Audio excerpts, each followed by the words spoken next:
那这台 BYD M6 呢，是马来西亚汽车市场上售价最便宜、售价最亲民的3排式7人座电动 MPV， 一个 eMPV， 它的售价只要从110,500块到124,500块，分为标准续航跟长续航版本。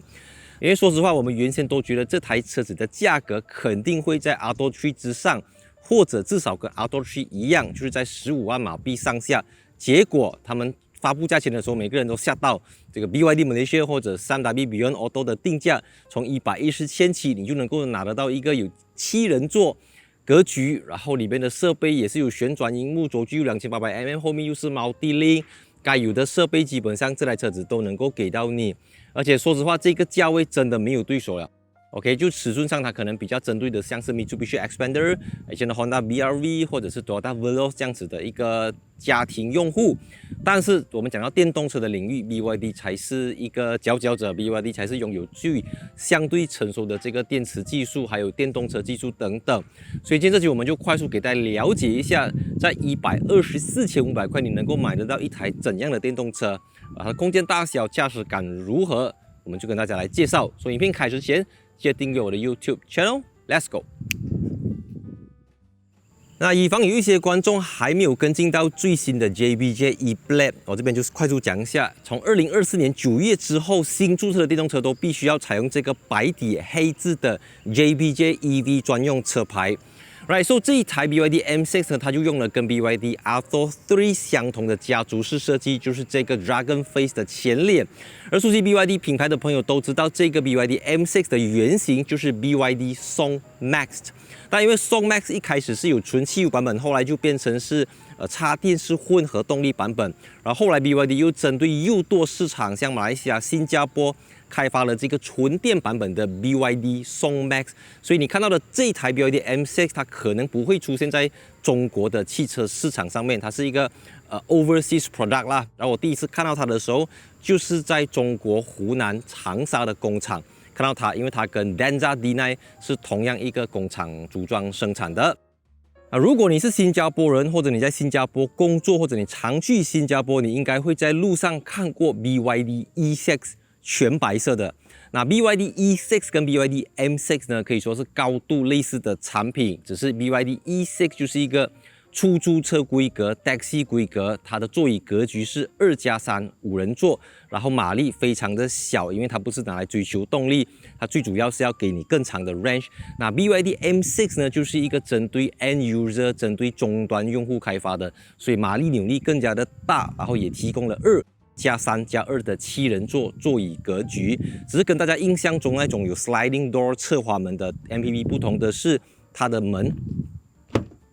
可以开到很外，不过它还一样，它不是这个sliding door 哦。然后车重的话，这个 extended version 的电池在70多 kWh， 重量是从1900多公斤起，相当的重啦。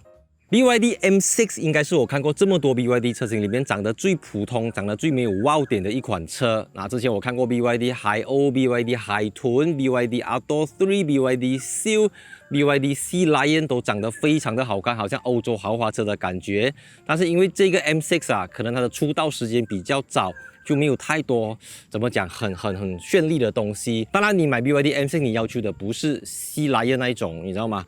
豪华造型，而是它的行李箱空间跟后排乘坐空间才是这台车子最大的一个价值。外观造型可以看好看就可以了。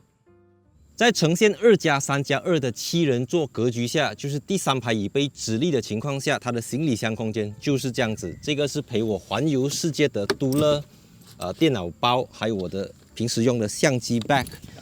要放进去就是这样子。所以如果你真的想要载东西，真的想要放 luggage， 你就必须要把第3排的椅背推下去，然后这边也是一样，它是这个手动的，然后这个时候我就把背放进去 ，OK， 所以这个时候呢，这个2800mm 轴距的 BYD M6 就能够给到你一个非常宽敞、非常大的行李箱空间，你可以放非常多个 luggage 都可以，但是你就不能够把它当成是一个7人座的车子来用，你看它相当的大。那因为没有 sliding door 侧滑门，然后中间有没有走道，所以你必须要透过这个地方才能够去它的 third row。OK， 我的身高是178cm。坐下来的话，我们把 headrest 调上来 ，OK， 所以做到这样子呢，我这边是还有一个拳头。那我最喜欢这台 M6 的地方就是这边有这个冷气出风口，可以吹到第三排。因为你知道中间没有通道，它是 block 着了的嘛，那个风是很难吹来后面。如果没有这个东西，这边有 speaker 有杯架，但因为现在你看到我还可以翘脚，还可以这样子，因为第二排椅子还没有放来后面，所以我们就稍微把它推过来后面一点点，然后我们再这样子推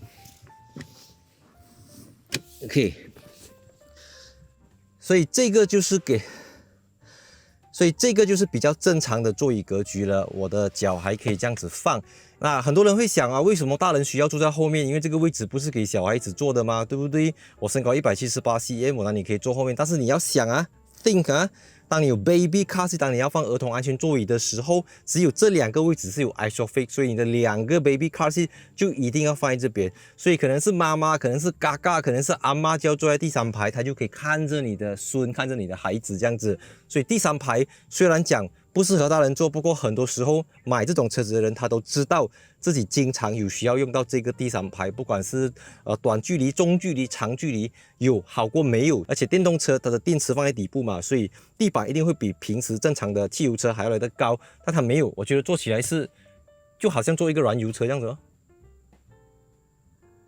看。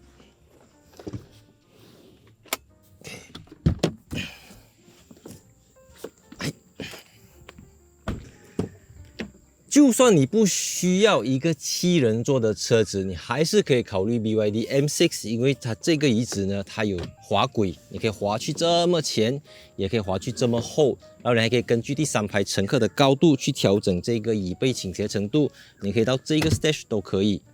还是放下去坐到比较舒服。那这个中间啊，就是地板当然会偏高，第3排反而感觉不到。然后这个全景式的玻璃车顶，然后这边有这个冷气出风口，OK， 这边开 ，right， 然后这边是可以调整这个后排冷气风扇大小，然后 USB Type C 等等都有，但是它中间没有 aircon 啊。我觉得这台车子就是你知道吗？110,500块到124,500块 on the road price， 哇，我真的不懂你要想到什么了。那我们就空间来讲啊，那前面的话我们去前面看一看，那就跟其他的比亚迪车型一样。这台比亚迪 M6 呢，它也是用了这个12.8寸的 rotating display 旋转式萤幕，你可以透过荧幕上面的按钮去旋转这个荧幕，将它变成一个直列式的荧幕，或者透过方向盘上面的按钮，它会自己去旋转。然后现在是支援 Wireless Apple CarPlay 跟 Wireless Android Auto。然后设备上面的软体上面的话，它有 BYD Store， 你可以去 download 一些 apps， 还有这个卡拉 OK 的功能。它这边也提供了一个原厂的 BYD 麦克风，你可以用无线麦克风去唱卡拉 OK 等等。这个 BYD 也跟其他的 BYD 一样有，但是比较复古的就是呢，它的这个仪表板不是像 Auto3 那种电子仪表板，而是2个传统的指针。我对指针是没有意见的，因为我多么希望每一台电动车都用这样子的指针，就是时速表跟这个以前是 RPM 啦吧，我觉得这样子我看得懂，我安个了啦，你懂吗？那种太 fancy 啊，我又不懂时速在哪里，我又不懂能量回收在哪里，我眼睛不知道看哪里，反正这样子的东西反正是比较好用的，比较容易看。当然呀，虽然是一块荧幕主宰大部分的系统，但是这边也提供给你非常多的实体按钮，像是这个 Auto Brake Hold、Volume Button， 然后这个 Region 你可以透过独立的按钮去调整，你要 Normal Region、High Region， 还有驾驶模式等等，你可以透过荧幕调整，不过这边也给你实体按钮去操控它。当然我们都知道这个中控台的设计真的是有一点年代感啦，就看起来它不是时下最新的 BYD 车型。当然还有这个玻璃车顶，很多人会讲啊，你知道吗？太阳埋下热啊，不过它给你 sunblind 啊，而且是电动遮阳帘啊，听到吗？然后我现在进入试驾环节啊，可是因为我现在今天是大年初2啊，带着老婆孩子，所以等一下我在介绍驾车的时候，2个孩子会坐在后面啊 ，Let's go。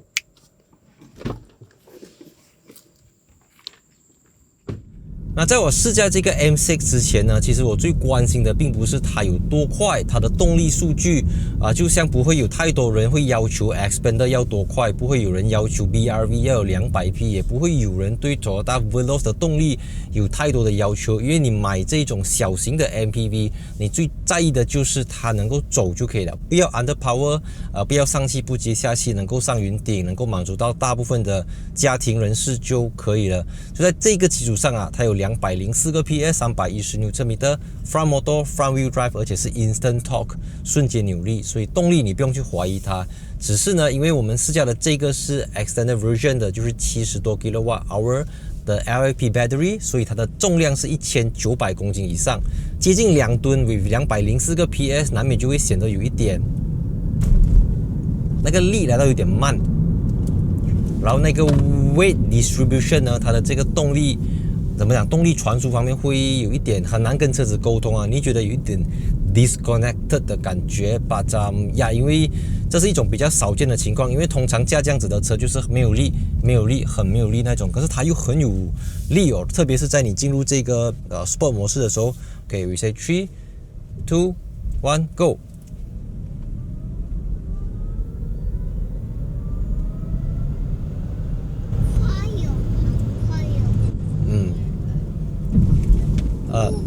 这是少数你不会感觉到贴背感，你不会感觉到那种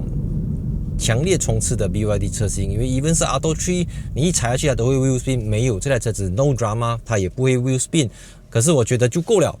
你还有什么对不对？但另外一个我真正在意的就是它会不会晕车因为我每一次驾这种7人座的电动车都是会晕车。我觉得就晕车度来讲，我觉得这台 BYD M6 反而真正是因为它有一点点 underpower， 它有一点点不是这么有力，而去降低了这个晕车感。然后我们说续航里程的话，它的 NEDC 标准是530公里，我们都知道NEDC 是不太能够做参考的啦 ，even 是 WLTP， 我们都要再打一个20% 的折扣，所以我们就综合了很多的车主意见来讲，这台车子从100% 到0 maximum 开到准，你可以用到的大概就是400 km， 所以你用400公里来想的话是比较合理啦，因为马来西亚大热天我们都要开冷气有些人用开16度、18度，冷气开很大，对不对？它因为 LFP battery 你能够充到100%，所以你能够fully用到完，从100用到0都可以。它不像这个3元锂电池有那些限制这样子啦，就是说建议不能够充超过80%。当然 LFP 磷酸铁电池有很多的好处，不过它也有一些比较弱的地方，像是在它的充电速度就普遍会比较慢，像是这一台71 kWh LFP 呢，它只支援115 kW 的 DC， 那大部分的这个 size 的 battery 都支援150 kW 的 DC， 然后它的慢充就是如果你家有 home charger 来讲，它 maximum 只是支援7个 kW 的 AC， 它不像 BYD Sea Lion 这样只支援11 kW 的 AC。那如果我们算是70 kWh 除以7个 kW 的 AC， 大概你要10个小时慢充才能够从0充到100%，那这个是比较怎么讲美中不足的地方。把 overall 我们向上的 highway 轻轻的加速才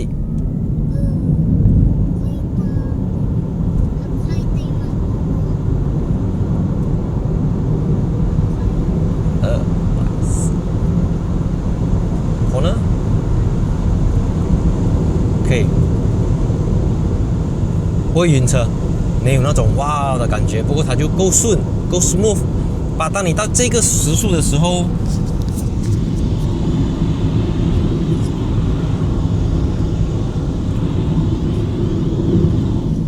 因为它不像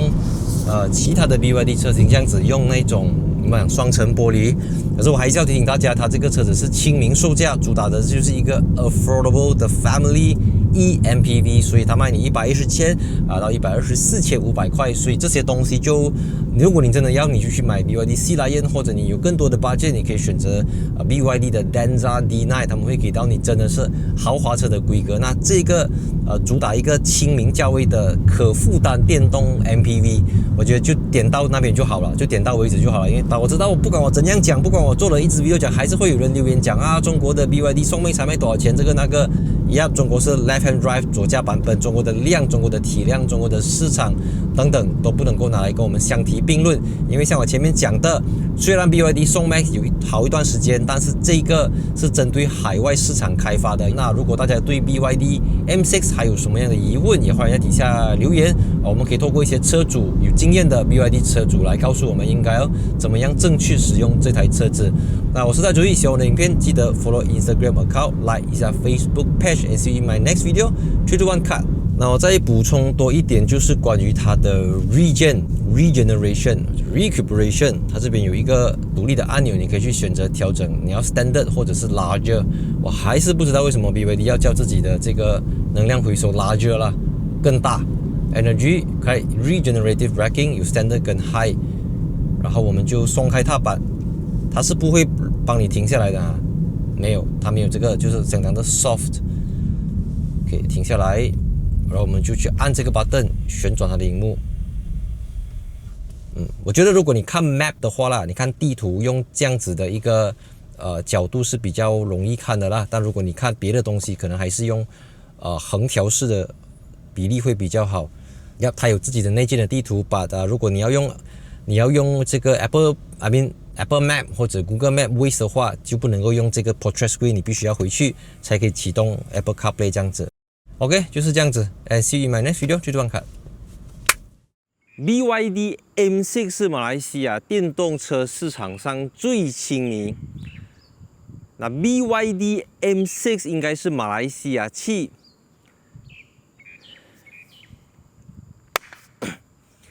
那这一台 BYD M6 呢，应该是马来西亚汽车市场上售价最便宜、最亲民的一款7人座电动 MPV。因为目前电动车市场上主要都是以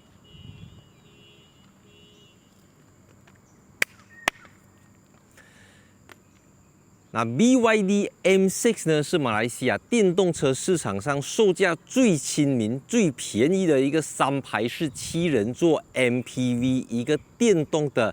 MPV。因为市场上主要都是以电动 SUV 为主。